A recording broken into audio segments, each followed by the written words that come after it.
kind of like, where you been, mandolin? Well, I am glad to be back, having a little bit of a information exchange with everybody and letting you know about what I've been experiencing and things that I've been learning about.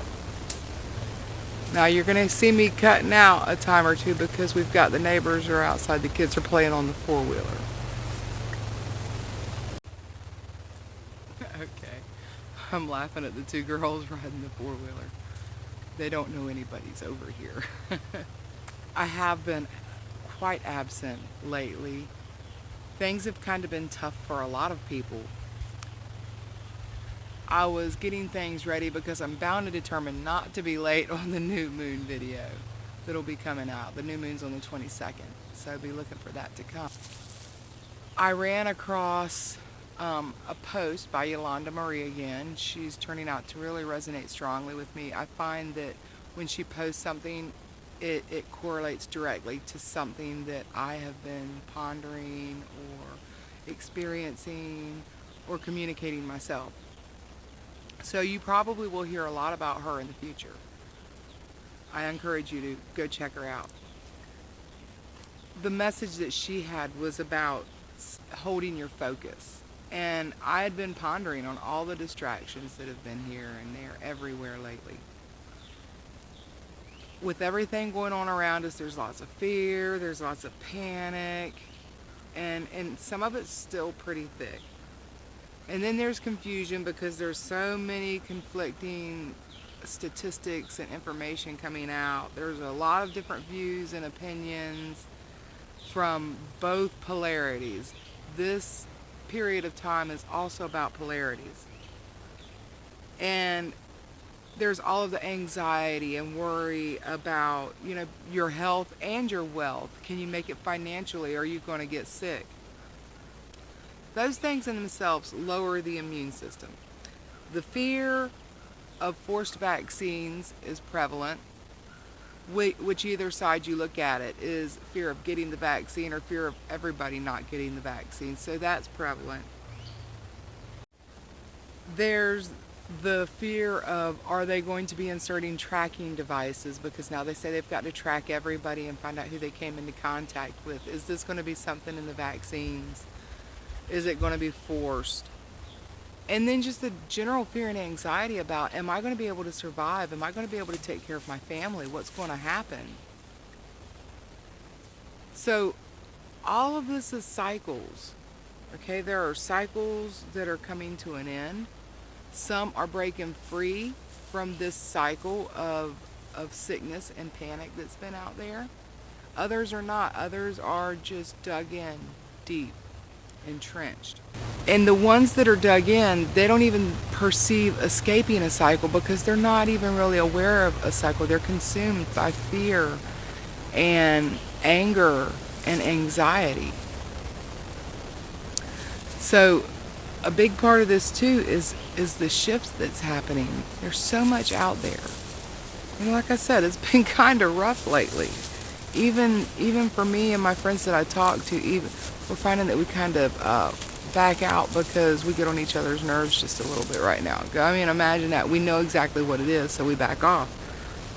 But when you look at just the shift, astrologically, there's a lot going on in the planets.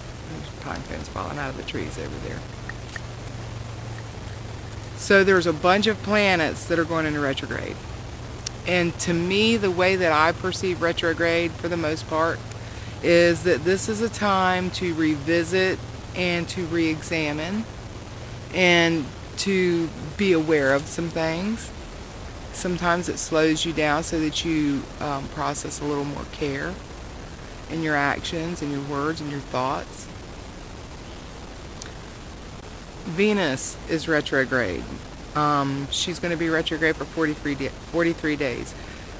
Venus, to me, when I look at Venus, it is about love and beauty and a lot of times finer things. But how do you love? Do you love freely? Do you love begrudgingly? Do you love with conditions? Do you, what do you really love? And are you replacing the gratification of love with something material? It's also time for building a dream that has both the heart and the material in it, manifesting your new experience, building an experience that you can love. So Jupiter, which is stationary, it right at this moment, according to what I've read, it's in Capricorn. And by the way, Venus is retrograde in Gemini. So you're bringing both of those influences in there. Jupiter is, like I said, it's at stationary right now, in Capricorn. And that's supposed to go on for about 122 days, the retrograde of Jupiter, according to my information off of astroseek.com. So with Jupiter and Capricorn, I see this as a time to reflect on projects and plans and ideas that are of a physical nature that you want to manifest perhaps in a physical nature.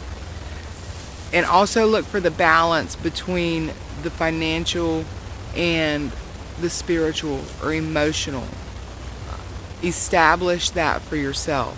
Jupiter is a time of growth, a time of expansion. And with it being in retrograde, like I say, you can look for things that maybe you need to revisit. Maybe there are some things that you felt like you didn't get to learn, and right there it is, because learning will be conducive right now with this. So think about those things that you might have wanted to start or you might want to improve on, and use that time for that. Saturn retrograde in Aquarius. This might seem a little, I don't know, like it's an opposing thing, but the way that I see it, if we look at the situation currently, okay, Saturn is structure and Aquarius is freedom and creativity. So you've got structure with freedom and creativity in retrograde, taking a little pause. And in Aquarius, this is supposed to go for 141 days. I see this as a big picture thing. Of course, it's going to strike you individually, but associate that with things that you need to break free from, but creatively. It's still going to be structured, but you're going to feel more freedom within the structure. I hope that made sense, because it makes perfect sense to me as I say it. I see this as the time to emerge from confinement. This has got to be done gently, in a loving and compassionate way. So when you put Saturn and Aquarius together, to me that's a time of creative solutions. Creating structures that are conducive with what we're shifting into. And being locked in is not conducive with creating and manifesting that, because there's a lot of manifestation going around, and I'll get to that in just a moment. So learn new things, or maybe work on mastering something that you currently practice or are interested in. Pluto retrograde in Capricorn. That's supposed to go on for 162 days. Pluto is all about transformation, cycles, beginning and ending, and in Capricorn is like to manifest by hard work and perseverance. So here's another thing. We're totally ending this cycle, big cycle of humanity feeling oppressed and heads being turned to things that are not in right relationship. Also the cycle of it's time for the fear and all of that to die down a little bit. Okay, people need to educate themselves and learn to trust their intuition and their bodies. As far as following just government or state advice, as they say it, I disagree with that, because a lot of the brightest minds are ignored by government entities. I used to work in government. I understand how it works. And I'm not saying that it's malicious. Sometimes it can be. Frog agrees. But it's about creating something that everybody can live with. So thinking about that big transformation, and as far as the collective too, it's transforming. The collective is shifting. So there's all this transformation, and with Capricorn, it's being manifest in the physical. Capricorn is an earth sign. It's being manifest in the physical. So I believe that the retrograde, time to slow down, revisit, rethink, reevaluate if necessary, or maybe make a couple of tweaks to what you did before. So remember that to the end of this cycle and the great big cycle, there's a beginning cycle and transformation and the manifestation of what you've been working so hard towards. Speaking of manifestation, there is a whole lot being created right now. Cycles are ending and new experiences are being created. The energy of creation is thick, and I kind of refer to this as the plasma. It would take me a while to get into why I call it that, but it's always present. When we manifest, that's like the thing that we pull together. Maybe think of it as the yeast in making dough. So that's the thing that we pull together to get the reaction to happen. And the sun's shining through the trees right as I'm saying that. I try to look for all the nice little things that make me smile in this world. It's been rough, I'm telling you. So with all of this creation going on, the plasma or the energetic material used to manifest and create is very thick. And we're also trying to balance all of the dissonant frequencies that are present around us right now. So there's a lot of balancing trying to go on. And you're also dealing with your own transformation. So there's a lot going on. It's no wonder that we're all feeling tired. We're having headaches. Our legs feel heavy like we've been walking through jello. We're irritable. And then there's a lot of people, especially the girls, that say, I'm peeing forever now.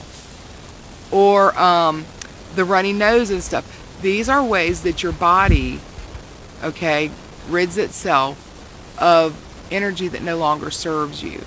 Energy that's being purged. There's got to be a physical thing to go with the energy that goes.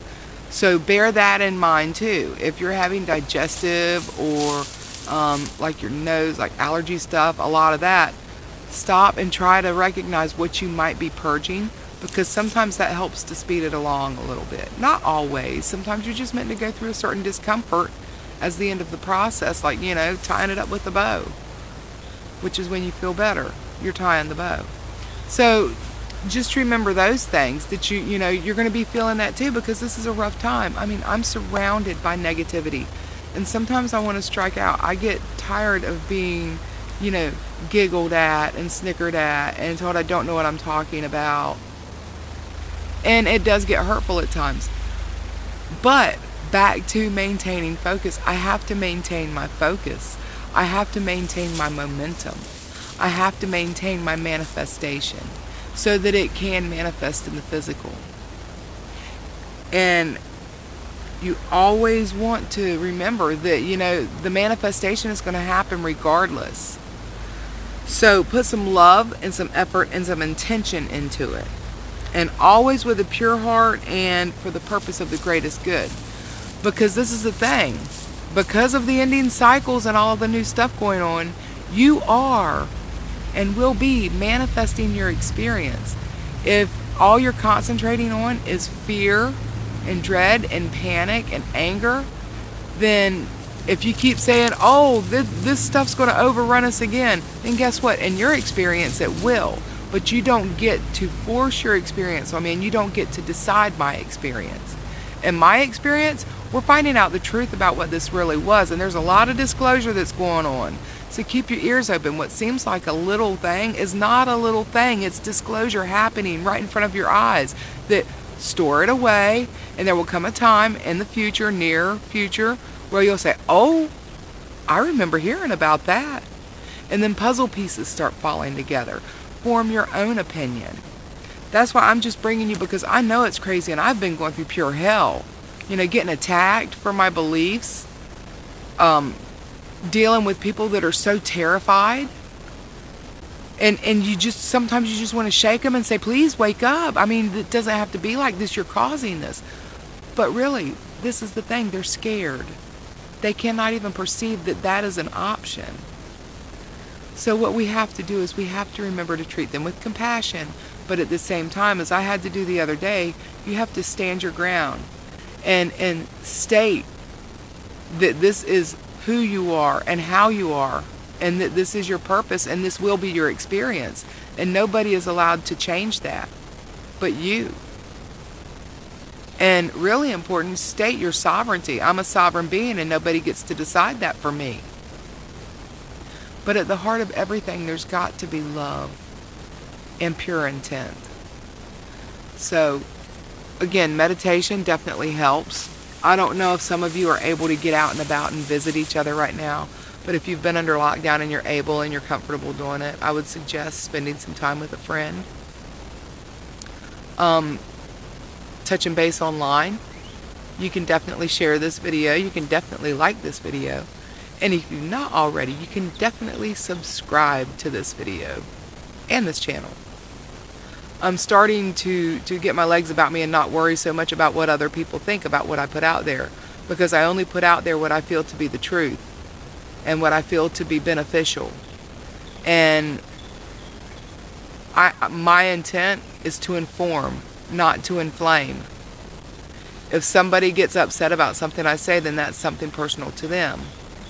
And with love, I say to them, well, that's your experience and this is mine. So remember, maintain your sovereignty. Look for, how do you define love? How do you love? Do you need to make a change there? Is there something around the bend for you? Getting in nature is the best thing I can do, and I haven't been able to get out and camp. It just hasn't happened. So I thought that I would share this for you. Just a few minutes. Here in the trees, with Paul back there behind me, and Chewy over there keeping watch. And just share a couple of breaths in and a couple of breaths out. And I hope that you feel the love that I send you and the gratitude that I send you. And thank you so much for joining in and watching until the end. That really means a lot to me. It means that I got through to somebody. So thanks for joining in, and I appreciate each and every one of you. So until next time, bye y'all.